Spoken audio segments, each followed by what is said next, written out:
Sabi nung kaibigang kakamping, etong mga ganito daw na fake news ay talagang minsan nakakagalit na. Sa tingin ko totoo.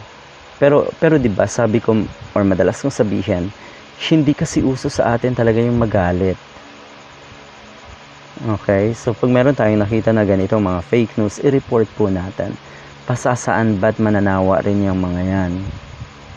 Ang tindi napakatindi po talaga. Wala pa rin tigil. Napakarami pa rin talagang mga YouTube channel na gumagawa ng kung ano-anong kasinungalingan. And take note, ulit-ulitin ko, walang accountability ang mga yan. Walang mga mukha na pinapakita karamihan sa mga yan. So, ang lalakas ng loob.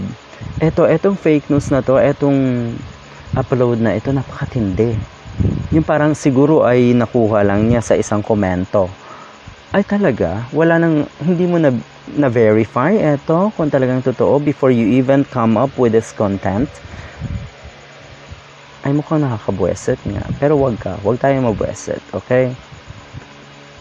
Sabi dito, by the way, maraming salamat sa fact check PH dahil wala talagang sawa sila nagpa-fact check ng mga ganito. Alam natin na hindi lahat ay agad-agad matatauhan pag nakakabasa ng mga ganito dahil talagang lason na ang mga pulangaw, 'di ba? Adik na sila sa napakaraming fake news at propaganda. At hindi agad-agad 'yan marirehabilitate. So hinay-hinay talaga ang gagawin. Alright, walang patunay na nagfa-fundraising ang Angat Buhay NGO ni Leni Robredo para mamigay ng tickets sa concert ni Taylor Swift at Adele. Ang mga screenshot na ginamit ay mga sarcastic na tweets o katuwaan lamang ng mga supporters ni Robredo.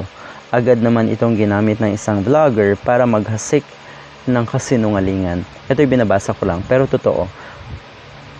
Hindi po ba kayo nahihiya na maghasik ng kasinungalingan? Tapos galit na galit pag tinawag ng mga fake news peddlers? Ay hindi nga ba? Grabe, Angat Buhay ni Leni Robredo nag-fundraising daw para sa tickets sa concert ni Taylor Swift. So walang katotohanan po ito. Grabe, ilan ba ang views? 41,000 ang views. Uploaded on November 4. Len na karma. Modus ng donasyon na bisto. Siningil na ng mga pink rose. Anyway, so yung ganitong mga title, yung ganitong mga description, buti hindi kayo pinangingilabutan. Okay? Buti hindi rin kayo nahihiya sa mga nakakakilala sa inyo. Dahil naku sa amin, ang dami kong kakilalang kakamping na naging family ko na rin. Abay nakakahiya. Pag yung gagawin nating upload ay wala talagang basihan. Nakakahiya po. At sana rin, mahiya kayo sa sarili nyo. 'Di ba? Kayo rin ang kawawa dahil alam nyo sa sarili nyo na yung ginagawa nyo sigurado ay fake news.